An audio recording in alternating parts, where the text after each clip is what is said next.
Hello and welcome to Left Lens. Yeah, Today thank we have you. Comrade Sujan Chakraborty with us. He is a Central Committee member of the CPIM.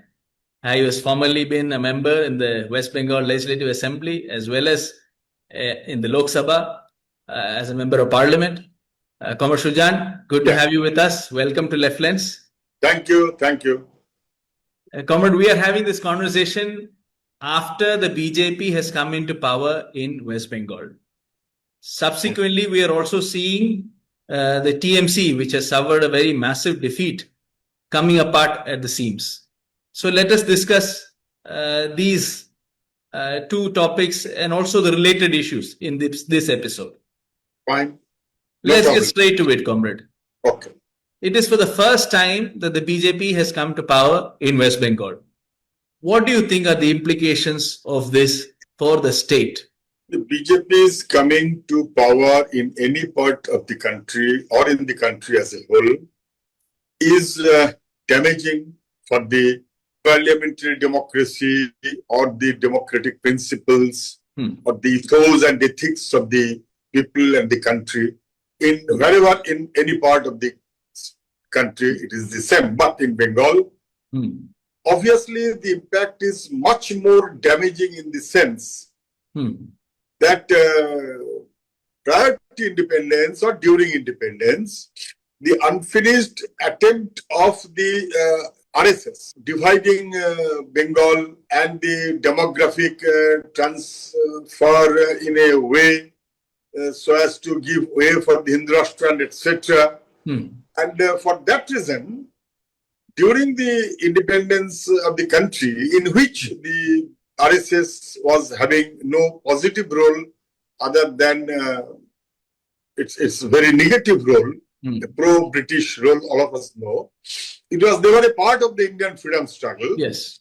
But still, during the finally the transfer of power in the name of during the independence of the country, it was their plot to somehow divide Bengal into the religious line or in the communal line or whatever it may be. It somehow did not affect any other regional province than Bengal. Yes. Even Punjab, it was not affected that way. Yes. It was only in Bengal where the then Communist Party time and again made people alert that the division of Bengal will not be in favor of the Bengalis, Bengal population, or the Bengal education, its culture, its economy, agriculture, or whatever it may be. It will be dangerous and damaging for the Bengal people. The nationalism of Bengal nationality will be affected very damaging. But finally, that is a separate story. Bengal was divided and the one part went to Pakistan, the other part had remained in India. And during that time, the communists also finally, though they were not in favor of division of the country, but finally they had to accept that, okay, let the Bengal be divided, be partitioned. There was no other alternative because of the background that way. But finally, the East Bengal component of the Pakistan, which was called East Pakistan, had then formally developed as a separate country. Yes. Showing that the division in the name of religion is not that way correct. But within the Muslim community, Islamic, etc., Pakistan, Bangladesh has developed as a new country. So, from then onward, the RSS people were having a mind that it will be a Bengal, not of the Bengalis. It will be a Bengal, not of the Bengal nationality, Bengalis nationality, not only of the Bengal, its language, its culture, or etc., etc. It will be divided in communal or religion line. So that unfinished attitude of RSS could somehow could never accepted by the Bengal people. But finally, in this election, BJP's coming to power has given the RSS the test that yes, we could, after a lapse of almost 79, 80 years, Bengal has now been ruled by BJP. So that was the... This actually drives into my second question, in fact. You see, you very rightly said that the communal agenda of the RSS could not be played out in Bengal over the last close to 8 decades, but now with the BJP coming into power, they are able to take it up.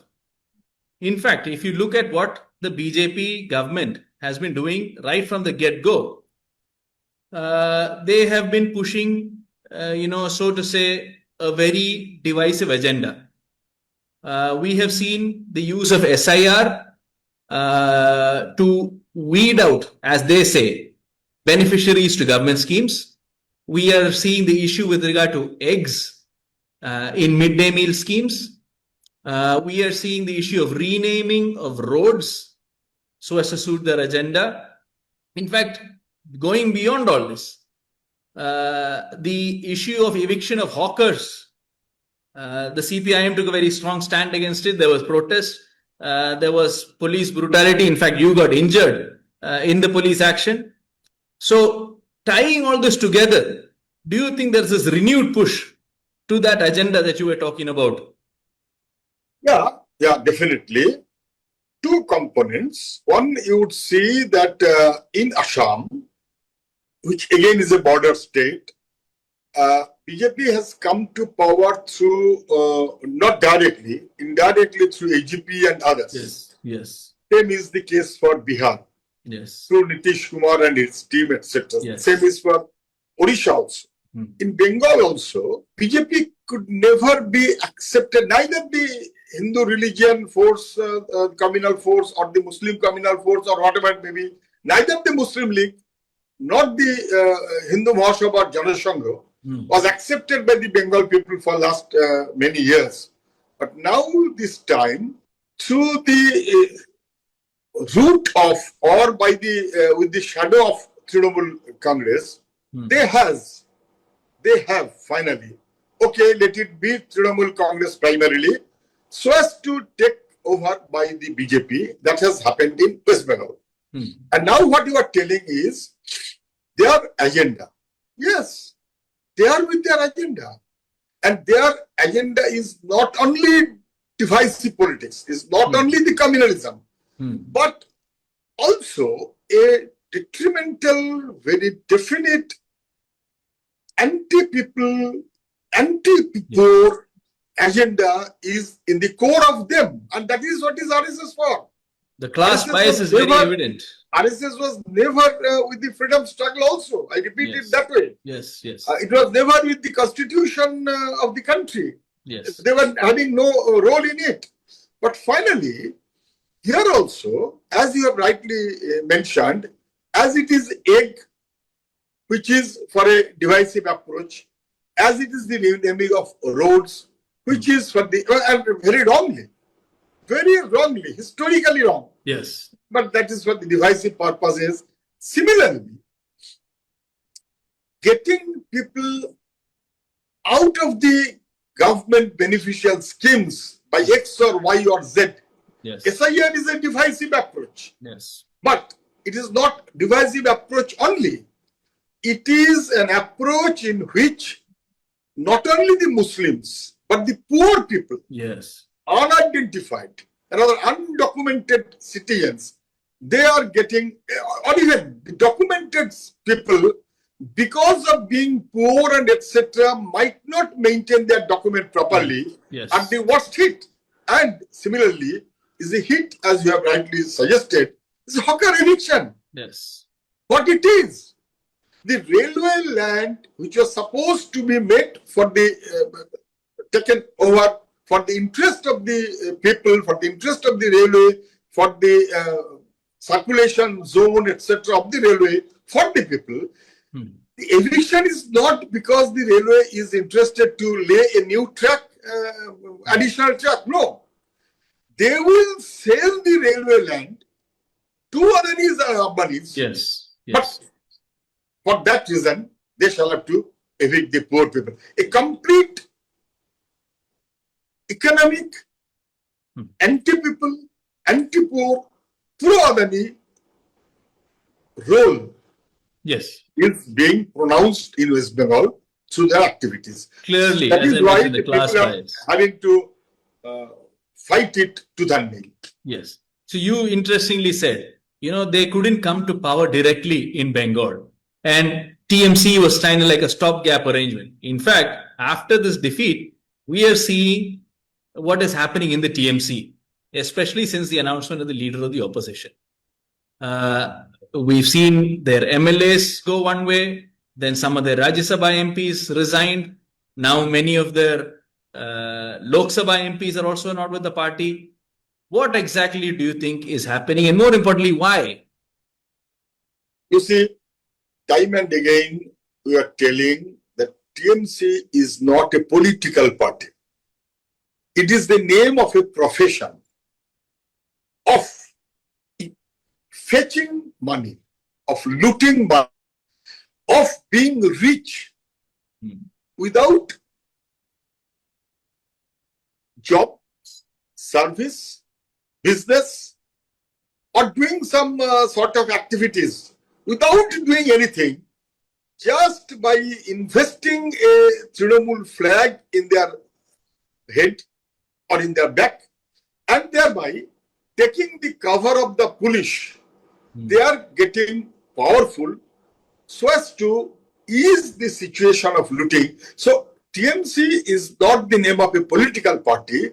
It is the name of a profession for easy looting of money that is happening for long. And that is why, since the Trinamool not lost in this election, nobody would leave Trinamool. They would remain to maintain their attitude that they were continuously doing. But since Trinamool has lost, now the price of the Trinamool flag is less. Now the police coverage also is not that way helping them to loot. And that is why the Trinamool MLAs thought it better to move to another political party, which is the ruling one. So again, they are not doing it directly, they are doing it indirectly. Yes. By not being in the Trinamool officially and by not joining the BJP officially, they are in fact helping the BJP to having an opposition which will be helpful to the ruling party. The same is for Lok Sabha members, the same is for Rajya Sabha members, or etc. Would Trinamool could win the election, 100% reverse would be the situation. Has it not win? Obviously, they shall have to leave. So Trinamool is no way other than the backup of RSS. Trinamool is a lost game. So you actually hinted at something very interesting. You said that they are not completely going away from Trinamool, but this is a game to help the BJP, which in fact many are saying that, these defections from several opposition parties, so-called opposition parties, are being orchestrated by the BJP. Not just in Trinamool, we're seeing it in Maharashtra with the Shiv Sena. We have seen it earlier also in Maharashtra with the NCP and the Shiv Sena. Just some time back, we saw it with the Aam Aadmi Party. What do you think is the BJP's larger game plan here? You are absolutely correct. The BJP's larger game plan is to have a huge majority in the parliament, which can suit their purpose of changing the constitution and etc. And thereby their purpose of all. Corporate, communal, jingoistic politics, they are interested to continue and pursue, and that is why in Maharashtra they did the same thing. Or before Maharashtra, almost they did the same thing in Assam Yes. by Yes. defecting Hemant Biswa Sharma from Congress. Yes. Yes. And Hemant Biswa Sharma found it very advantageous or lucrative for him or for them than going to the jail behind the bar by ED, CBI, etc., etc. He shifted to BJP, and now he is the mouth or face of BJP in a big way. The Yes. same is for in Maharashtra. The same happened in Ahmadabad and etc. In Yes. all political parties. In Bengal also, now the Trinamool B is with the planning of BJP under the behest of RSS to divide and to dismantle all political other parties to suit BJP its game plan. Now I should say a second point in it.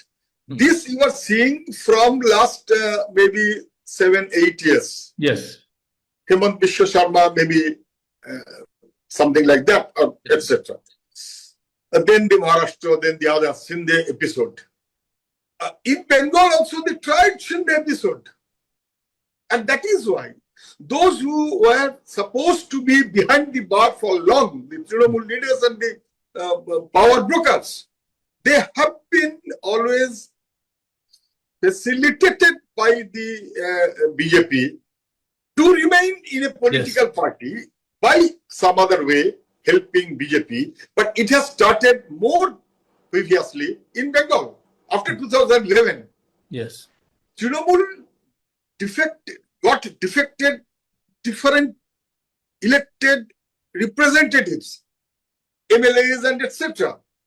and inducted them to Trinamool, not because of saving the Trinamool government. Yes. It was not the question of saving. It was already saved because of the number.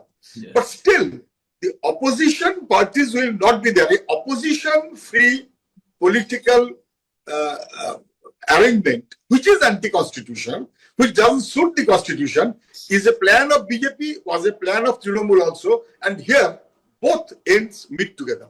You're hitting the nail on the head, I feel, in fact, because you use the right word, an opposition-free. Though you said about it in the canvas of Bengal, I think for the larger country also, many are saying that these efforts are geared towards delimitation and all that. But the larger political issue seems to be that there seems to be a concerted effort to change our electoral democracy from that of a multi-party system to a single-party system or a dual-party system or something like that. That, I think, is something that you're pointing to. Yeah, I'm not referring to the Bengal only. Yes. I'm referring that what BJP is doing in a different manner. Yes. BJP also is expecting they are moving for a opposition-free, unilaterally moving constitutionally negated policy where the electoral democracy will go. Yes. That is correct, what you have said. Before the experiment of BJP could be visualized by any of us, BJP came into power in 2014. Yes. And after 3-4 years, they started it very aggressively. But much before, opposition-free political approach has been pursued in Bengal also. Now, the BJP obviously is trying to have a delimitation, to have a situation such that their political purpose can be served without serving the people in the name of freedom struggle, without fighting against the Britishers, without fighting for anything positive in the constitution. They are always trying to have a corporate, communal, jingoistic attitude, and for that purpose, this planning of delimitation, etc., SIR, delimitation, all these things are contributing to that very dangerous situation where a multi-party democracy is to go, where a electoral democracy or the parliamentary democracy is to go, and obviously which leads to a fascistic attitude, definitely. So, comrade, let us, we've gone in detail about all these issues, and I think we should wind up by looking at the CPIM, the party, and how it is in Bengal now. we've been seeing stories on social media about how the CPIM party offices have been reclaimed in Bengal, across the state, in fact. Is this a pointer to the comeback of the left and the CPIM in Bengal? Does the party have a plan of action towards this goal? You see, the comeback of the left is a must to happen. Whether today or tomorrow can be depending on many other factors, but a definite comeback of the left is a must. There is no other alternative, and that is the sense of the people. They are now telling, and within this 1 month or so, they are quite clear that the Trinamool, the way they moved, by helping the Trinamool in the name of a good Trinamool, Trinamool and bad Trinamool. Yes. In fact, BJP is taking the course of Trinamool also, that also people is clear, and that the BJP is a definitely anti-people, anti-poor. That stance also is getting more clear or clearer these days. So the talk of the people is, no, there is no other alternative. We have seen Trinamool. We are thinking of BJP, but yes, BJP cannot continue. BJP cannot be the answer. The left is the only answer. We are talking of reclaiming of party offices.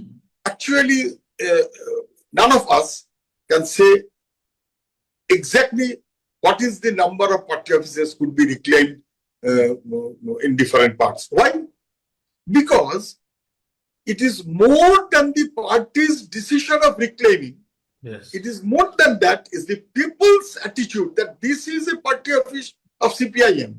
This is the office where we used to go to see, to suit our social different issues and etc. etc. So it was our office. Yes. And it was taken over by Trinamool yesterday with the help of Gundas and the police. Yes. And now that the Trinamool is now running away. Trinamool is now going to BJP. Trinamool leaders, they are now trying to take the shelter of the police and etc. etc. But what about the people? They cannot. So they are saying that this is our office. Then CPIM, this is our office. So it is our office, we have to use it. I guess it is more than 400 plus. I guess it is more than 400 plus. Who says it is not more than 600? Who can? Because it is basically a people's issue. People is taking over or reclaiming their own offices with the feeling that our office we could not use or go for last 10, 12, 15 years. This is the high time we should have. So that is the general situation in Bengal, and we are obviously planning for our mass organization, for our movement, for the people's right, and any issue. We should be in street, and we should be in other different approaches to unite people. All right, comrade, the enthusiasm of the CPIM is very clearly evident on your face, and thank you for discussing all these issues with us in detail. All the best for whatever you propose to take up in the days to come. We hope that the CPIM will certainly make a comeback in Bengal. And with that, we will wind up this episode of This is not for the interest of Bengal only. This is for the interest of the toiling people of the country. Absolutely. It is to happen. Thank you. Thank you, comrade. Thank you. Bye.